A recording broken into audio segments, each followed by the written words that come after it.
the Young Leaders Connect is extremely important initiative to get the young emerging leaders of the region into trying to grapple with the issues.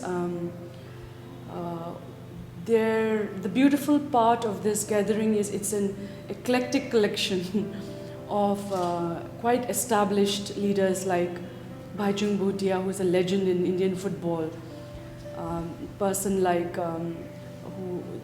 who owned the Lajong club and things like that. So that's the inspiring part, that people who are really making a difference are coming together. But that section needs to percolate to the village level, to the more smaller town level, to bring the difference. But what is inspiring is that these leaders and these young people who have a heart for the region, who have gone out and actually come back. Usually only 10% of people who actually go out from the Northeast comes back, only 10%. 2005 to 2010, about 4 lakh people actually went out from the Northeast to the rest of India, 4 lakh, and only 10% came back. So I think many of us who are in this initiative belong to the 10% who have come back to make that change. So we truly believe that this will lead to something really beautiful, but it is a work in progress. If we continue to maintain this tempo and outreach more with the grassroots level, as well as link this region with the rest of India and the world, I think we can make a difference. The Manipur Women Gun Survivors Network was started on Christmas Eve 2004, though it was formally launched in 2007, to respond to rising humanitarian impact of more than 5 decades of violence in Manipur. Because of the conflict, about 200 to 300 people were shot dead in Manipur at any given point of time, any given point of year, leaving behind a lot of young women with young children. So to respond to what I call a humanitarian crisis, to the 5-decade-long conflict, we realized that people were remembering Irom Sharmila, people were remembering the Kangla protests, but people forgot how common people are actually living their lives in that conflict state.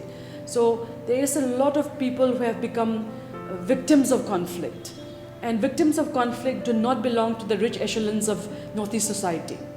The leaders are there somewhere in their bungalows and outside the country, but more than 88% of violence against people affect the poorest of the poor in India's Northeast, and we have forgotten about them.